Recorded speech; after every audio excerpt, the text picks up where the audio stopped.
रामवीर घने जंगलों में अकेला अपनी मस्ती में चला जा रहा था। उसे बहुत तेज भूख लगी थी और गांव अभी भी दूर था।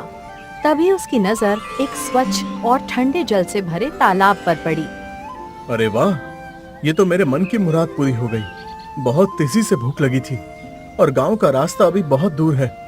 मैं यही सोच रहा था कि काश कोई तालाब मिल जाए जहां बैठकर आराम से भोजन कर लूं और पानी भी पीने को मिल जाए।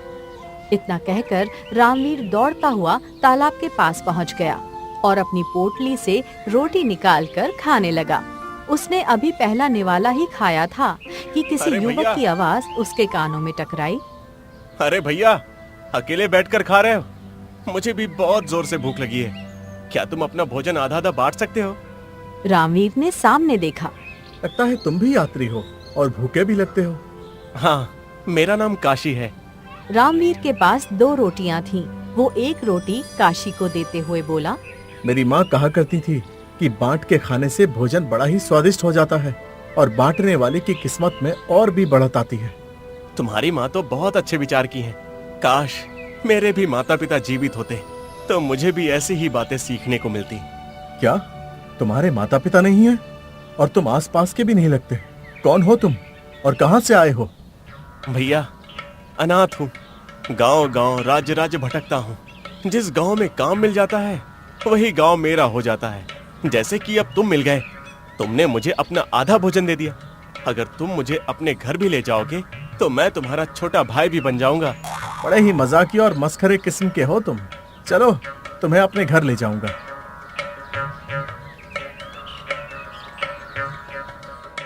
काशी रामवीर के साथ उसके गांव चला गया। जब रामवीर अपने घर पहुंचा तो उसके साथ एक अजनबी युवक को देखकर उसकी माँ चौंक गई। बेटा, ये कौन है? रामवीर सारी घटना अपनी माँ को बताते हुए बोला, माँ, ये अनाथ है। जंगल में तालाब के पास मिला। भूखा था तो मैंने इसे रोटी दी और अब अपने साथ ले आया।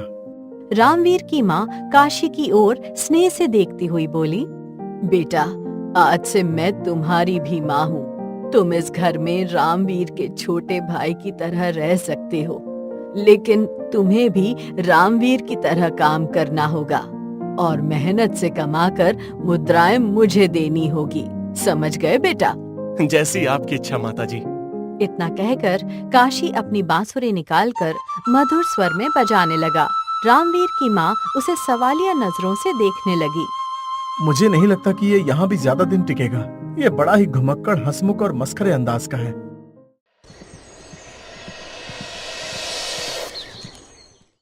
अगले दिन रामवीर काशी से बोला, काशी, तुझे क्या क्या काम आता है? मेरी गांव में बहुत जान पहचान है। तुझे किसी अच्छे काम पर लगवा दूंगा। भैया, मैं तो हर काम कर लेता हूँ। मैं मिठाई भी बना लेता हूँ और मैं लोहार की दुकान पर भी काम कर चुका हूँ। अरे, ये तो बहुत अच्छी बात है। चल, मैं तुझे अपने गांव के बिट्टू हलवाई के यहाँ पर काम पर लगवा देता हूँ।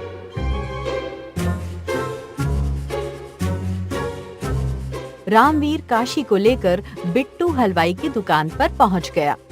अरे भैया, ये कौन है? ये मेरा मित्र है, दूसरे राज्य में रहता है। इसका नाम काशी है। ये मिठाई बहुत अच्छी बनाता है। तुम्हारी दुकान पर काम करना चाहता है। ठीक है, इसको यहाँ छोड़ जाओ। रामवीर काशी को वहीं छोड़कर घर चला गया। क्या तुझे सारी मिठाइयाँ बनाना आता है? हाँ भैया, मैं तो मिठाइयाँ बनाने में माहिर हूँ। अच्छी बात है। दूसरे गांव के सेठ के यहाँ एक विवाह समारोह है। आज उसी की सारी मिठाइयाँ यहीं बनेंगी। जा, अंदर जाकर मिठाई बनाना शुरू कर दे। काशी अंदर जाकर मिठाई बनाने लगा और शाम तक मिठाई बनाता रहा। शाम को बिट्टू काशी से बोला, अरे, तूने तो बहुत सारी मिठाइयाँ बना दी। जरा चखकर तो देखूं कैसी बनी है। बिट्टू हलवाई ने जैसे ही मिठाई चखी, उसका चेहरा क्रोध से तमक उठा। क्या हुआ हलवाई भैया? तुम्हारे चेहरे पर तो मेरी बनाई हुई मिठाई का स्वाद आना चाहिए, लेकिन तुम्हारे चेहरे पर तो क्रोध झलक रहा है। मूर्ख, तूने मेरी सारी मिठाई बर्बाद कर दी। कुछ ही देर में सेठ आने वाला है और इस पूरी मिठाई में नमक के अलावा कुछ भी नहीं है। क्षमा करना बिट्टू हलवाई, लगता है मैंने गुड़ की जगह नमक मिला दिया। ये सुनकर बिट्टू हलवाई काशी को मारने दौड़ पड़ा। काशी अपनी जान बचाकर सीधा रामवीर के घर भाग आया। काशी को डरा हुआ देखकर रामवीर और उसकी माँ चौंक गए। तभी वहाँ बिट्टू हलवाई भी गुस्से में आ पहुँचा। क्या हुआ बिट्टू हलवाई? इसने मेरी पूरी मिठाई बर्बाद कर दी। कह रहा था हर मिठाई बनाना जानता है। मैंने तुम पर भरोसा करके इसे सारी मिठाई बनाने को दी, और इस कमबख्त ने मिठाई में गुड़ की जगह नमक मिला दिया। बिट्टू भैया माफ कर दो। इसकी तरफ से मैं आपसे माफी मांगती हूँ। माफी मांगने से कुछ नहीं होगा। इसने जितना नुकसान किया है उसका पूरा हर्जाना चाहिए मुझे। ठीक है, मुझे कुछ समय की मोहलत दो, मैं तुम्हारे नुकसान की भरपाई कर दूंगा। बिट्टू हलवाई वहाँ से चला गया। तुमने तो मेरा नुकसान कर दिया काशी। क्षमा कर दो मेरे दोस्त, ये केवल मेरी लापरवाही की वजह से हुआ। मुझे इसकी आंखों में सच्चाई नजर आती है। ठीक है, तुमने कहा था कि तुम एक लोहार की दुकान पर भी काम कर चुके हो, तो मैं तुम्हें एक लोहार की दुकान पर ले जाऊंगा। तुम्हें अब वही काम करके बिट्टू हलवाई का सारा कर्जा चुकाना है। मुझे मंजूर है। अगले दिन रामवीर काशी को लेकर छुट्टन लोहार की दुकान पर पहुंच गया। रामवीर के साथ एक अनजाने युवक को देख छुट्टन लोहार चौंक पड़ा। अरे ओ रामवीर, ये तेरे साथ नया लौंडा कौन है? ये तो गांव का नहीं लगता। ये मेरा दोस्त है काशी। ये लोहार का काम करना चाहता है और इसे काम आता भी है, और आपसे कुशल लोहार तो पूरे गांव में कोई नहीं है। छुट्टन लोहार उस समय एक नाल को हथौड़े से ठीक कर रहा था। वो नाल को पकड़कर और काशी की ओर देखकर बोला, अभी पता लग जाएगा कि तू कितना कुशल है। ये हथौड़ा उठा और इसे नाल पर मार। मैं तो आंख बंद करके भी सही दिशा में हथौड़े का प्रहार कर सकता हूँ। इतना कहकर काशी ने पूरी ताकत से प्रहार किया, मगर हथौड़ा नाल पर नहीं बल्कि लोहार के हाथ पर जा लगा। हाय! अरे रामवीर, किसे उठा लाया है तू यहाँ? इसने तो मेरे हाथों का सत्यानाश करके रख दिया। ये देखकर रामवीर सन्न रह गया। तू तो कह रहा था कि तुझे लोहार का काम आता है, इसका मतलब तू किसी काम का नहीं है। तभी वहाँ बिट्टू हलवाई भी आ पहुँचा। क्या हुआ छुट्टन लोहार? छुट्टन लोहार दर्द से कराहते हुए सारी घटना बताने लगा। हाँ, कल इसने मेरी सारी मिठाई भी बर्बाद कर दी थी। तुम खामोश रह गए हो भैया, लेकिन मैं खामोश नहीं रहूंगा। मैं तो इसको पकड़कर महाराज आदित्य के पास घसीटता हुआ ले जाऊंगा, वही न्याय मांगूंगा। अब रामवीर बहुत गिड़गिड़ाया, पर छुट्टन लोहार और बिट्टू हलवाई नहीं माने। वो काशी को पकड़कर राजमहल ले गए। राजा आदित्य सिंहासन पर विराजमान था। महाराज, इसने जानबूझकर मुझ पर हथौड़ा मारा है और इसने मेरी मिठाई भी बर्बाद कर दी। हाँ रामवीर, ये तुम्हारा मित्र है? रामवीर गुस्से से काशी की ओर देखकर बोला, सच बताओ महाराज, मैं इसे 2 दिन पहले तक जानता भी नहीं था। ये जंगल में मिला था, तरस खाकर मैं इसे अपने घर ले आया। राजा आदित्य काशी की ओर देखकर बोला, इसका मतलब तुम झूठे हो। क्या पता तुम चोर हो, डाकू हो या कोई लुटेरे। तुम्हारी जगह यहाँ नहीं, कारागार में है। महाराज, सच मानिए, मुझे हर काम आता है, बस मुझसे गलती हो गई। नहीं, तुम्हारी शक्ल देखकर ही लगता है कि तुम्हें कोई काम नहीं आता। वैसे भी इन दिनों मुझे अपने राज्य की चिंता अधिक हो रही है और मुझे नींद तक नहीं आ रही है। महाराज, मैं बांसुरी बहुत अच्छी तरह से बजा सकता हूँ और एक ऐसी धुन जानता हूँ जिसे सुनकर आपको बहुत अच्छी नींद आ जाएगी। ठीक है, बजाओ बांसुरी। अगर मुझे नींद की झपकी नहीं आई तो फिर तुम्हारा क्या अंजाम होगा ये बताने की जरूरत नहीं। काशी ने तुरंत अपनी जेब से बांसुरी निकाली और सुर में धुन बजाने लगा। राजा आदित्य को धुन सुनते ही आनंद भरी नींद आने लगी। अचानक उसके चेहरे पर मुस्कुराहट आ गई। तुम दोनों का जो नुकसान हुआ है ना, उसकी भरपाई हो जाएगी। फिर राजा रामवीर की ओर देखकर बोला, तुम जा सकते हो। आज ये हमारे महल में रहेगा। जब तक मुझे नींद नहीं आएगी तब तक ये बांसुरी बजाएगा। एक राजा को अच्छी नींद की बहुत आवश्यकता होती है। तीनों वहाँ से चुपचाप चले गए। रात का तीसरा पहर बीत चुका था। राजकक्ष में राजा आदित्य करवटें बदलते हुए बेचैनी से लेटा हुआ था। नींद उनसे कोसों दूर थी। दासी, दासी! क्या हुआ महाराज, आपको कुछ चाहिए? जाओ जाकर उस बांसुरी वाले को बुला कर लाओ, हमें नींद नहीं आ रही है। कुछ ही देर में काशी बांसुरी लेकर कक्ष में खड़ा था। जैसे ही काशी ने बांसुरी बजानी शुरू की, राजा आदित्य की आंखें धीरे धीरे बंद होने लगीं और वो गहरी नींद में सो गया। नींद में ही राजा आदित्य ने खुद को एक अत्यंत सुंदर झील के किनारे खड़ा पाया। ये मैं कहाँ आ गया? मैं तो अपने कक्ष में सो रहा था। लगता है कोई सपना है ये। यहाँ कितनी गर्मी है और झील का पानी, ना जाने क्यों मन कर रहा है स्नान कर लूं। इतना कहते ही राजा झील में कूद पड़ा। अरे वाह, कितना आनंद मिल रहा है। झील का ठंडा ठंडा पानी कितनी शांति दे रहा है। चलो अब मैं कुछ गहराई में तैरता हूँ। राजा आदित्य झील की गहराइयों में उतरने लगा। अचानक उन्हें कुछ अद्भुत दिखाई दिया। झील के नीचे एक सुनहरे महल की झलक। अरे ये तो पूरा सोने का बना हुआ है। कितना सुंदर है ये। जैसे ही वो तैरते हुए महल के पास पहुंचा, उसे आभास हुआ कि झील का पानी अचानक गायब हो चुका था, जैसे वो किसी दूसरे ही लोक में पहुंच चुका था। राजा महल के भीतर प्रवेश कर गया। ये तो बिल्कुल निर्जन है, कोई भी नहीं। अचानक उसकी नजर एक खुले कक्ष पर गई। वो धीमे धीमे कदमों से भीतर प्रवेश कर गया। कक्ष के मध्य में एक राजसी सिंहासन जैसा शयन पट बिछा था, जो पूरी तरह सोने से बना था। उस पर एक अनुपम सुंदर स्त्री निंद्रा में लीन थी। उसकी उंगली में एक अंगूठी थी, जिसमें चमकता हुआ रंग बिरंगा मोती झिलमिला रहा था। इतनी सुंदर स्त्री मैंने अपने जीवन में कभी नहीं देखी। क्यों ना इसे जगाकर पूछूं कि ये कौन है। राजा आदित्य धीरे धीरे उसके नजदीक चला गया और जैसे ही उसे स्पर्श किया, राजा आदित्य की आंखें खुल गईं। क्या वो सपना था? ऐसा लग ही नहीं रहा था कि कोई सपना था, मानो वो वास्तव में वहां था।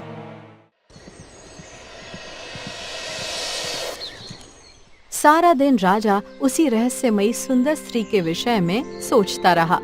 शाम होते ही वो पुनः करवटें बदलने लगा और उसे फिर नींद नहीं आई। दासी, जाकर काशी को बुलाओ। काशी दोबारा आ पहुंचा और बांसुरी बजाने लगा। राजा फिर से नींद में डूब गया। सोते ही राजा आदित्य को फिर से वही सपना दिखाई देने लगा। सब कुछ वैसा ही, वही झील, वही महल, वही स्त्री। लेकिन जैसे ही राजा आदित्य ने स्त्री को जगाने का प्रयास किया, उसकी आंखें फिर से खुल गईं। इस बार राजा ने देखा कि काशी चुपचाप उसके कक्ष में हाथ में बांसुरी लिए खड़ा था। अरे, तुम अब तक यहीं हो? महाराज, आज रात आप सो तो रहे थे, लेकिन करवटें बदलते रहे। मुझे डर था कि कहीं आप उठकर मुझे फिर से ना बुलवा लें, इसलिए मैं गया ही नहीं। वैसे तो मैं ये बात किसी को बताता नहीं हूँ, पर उस सुंदर स्त्री का दृश्य मेरी आंखों से हट ही नहीं रहा है। कौन सी स्त्री महाराज? राजा आदित्य काशी को अपने सपने की पूरी घटना बताते हुए बोला। और आज भी जैसे ही मैं उसे जगाने वाला था, मेरी आंखें खुल गईं। महाराज, मैं घुमक्कर स्वभाव का हूँ, कभी एक जगह नहीं टिकता।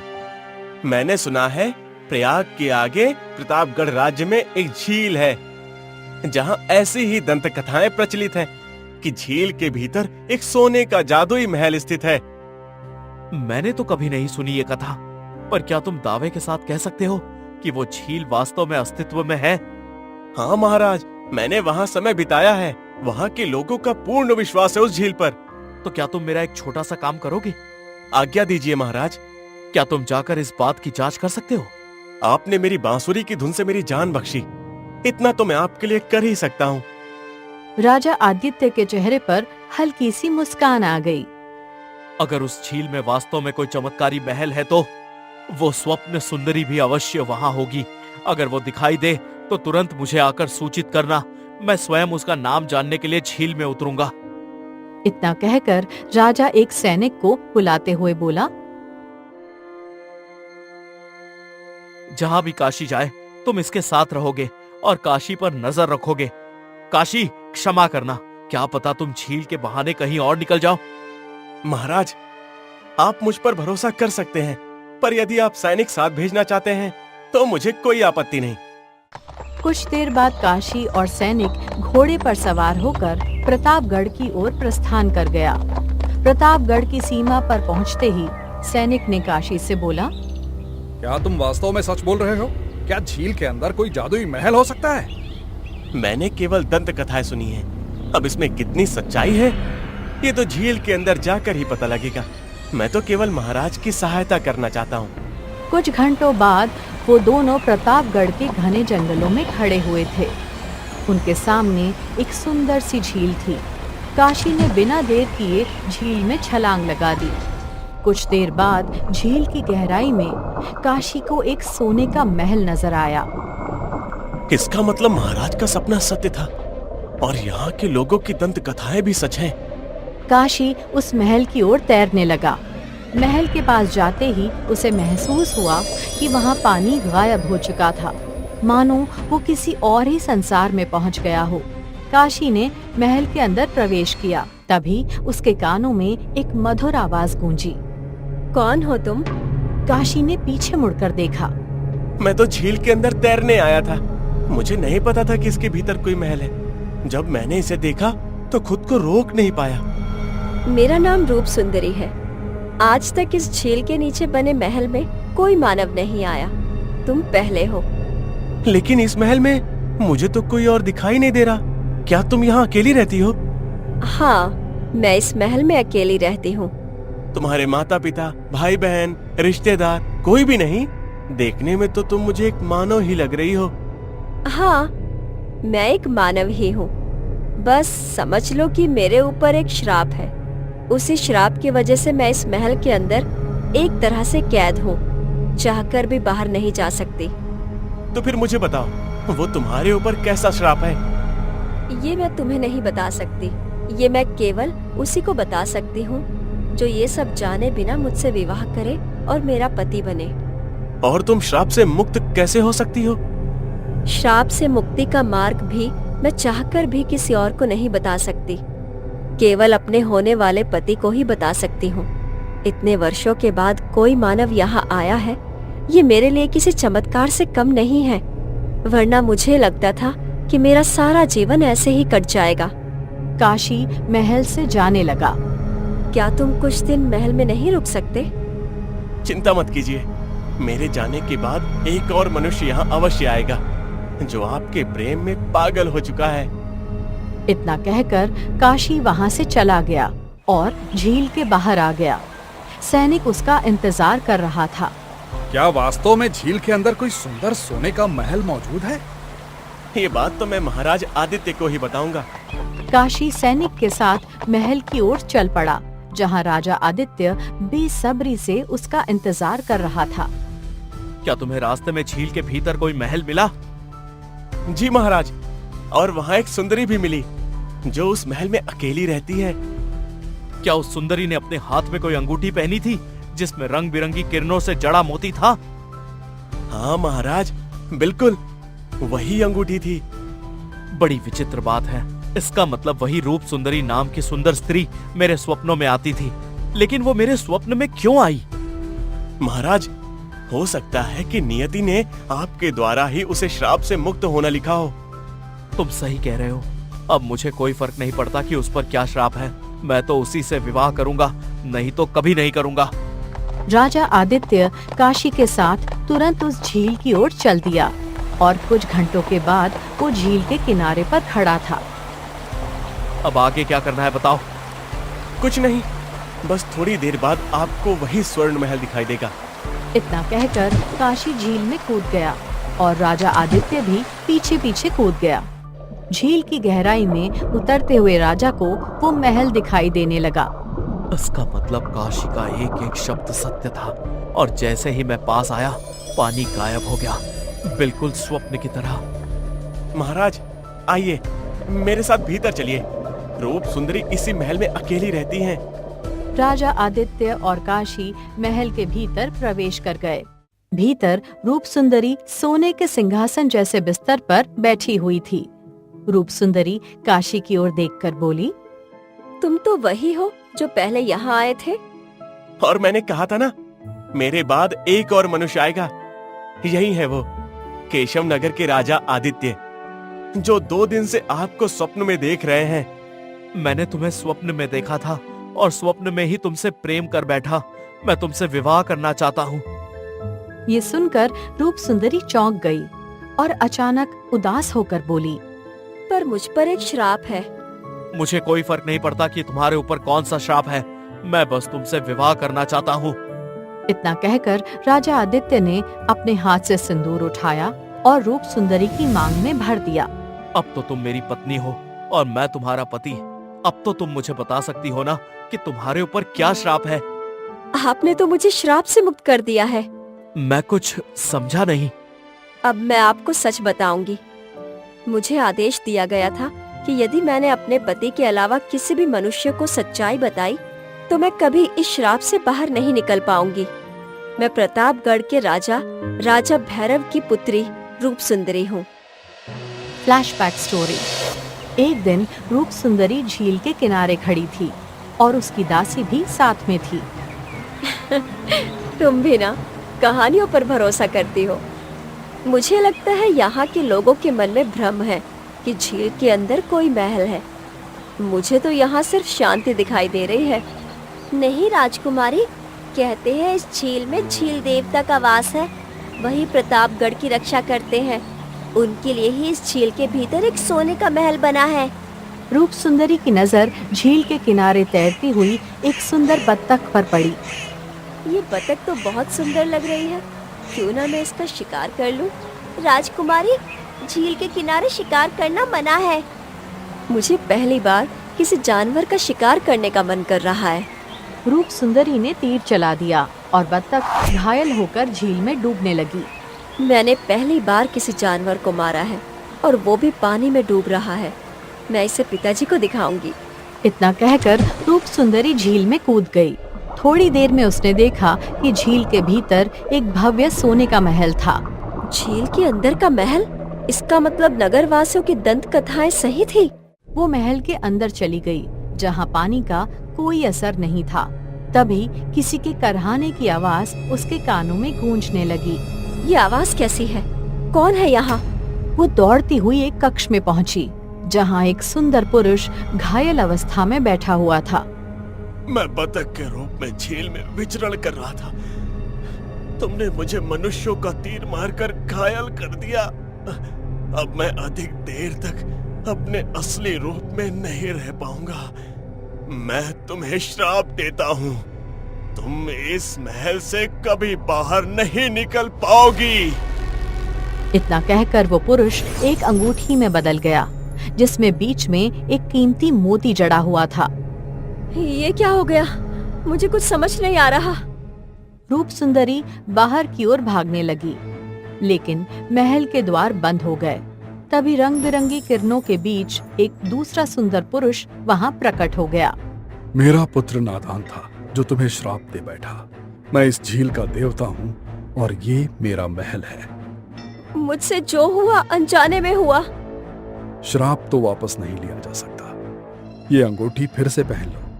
भविष्य में यदि कोई मनुष्य इस झील में आए और तुम्हारे श्राप को जाने बिना केवल तुम्हारी सुंदरता से मुग्ध होकर तुमसे विवाह कर ले, तो तुम इस श्राप से मुक्त हो सकोगी और मेरा पुत्र अपने असली रूप में लौट सकेगा।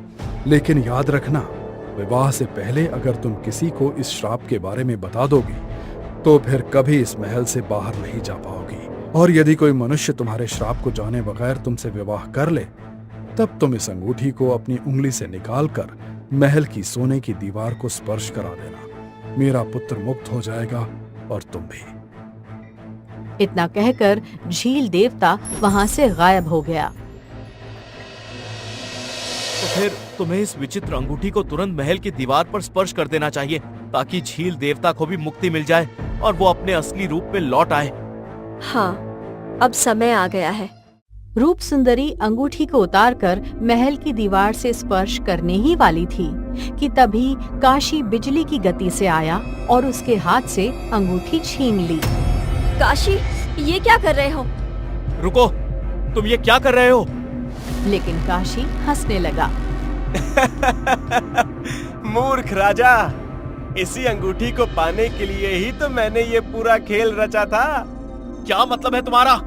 मेरा नाम काशी नहीं है और ना ही मैं कोई साधारण युवक हूँ।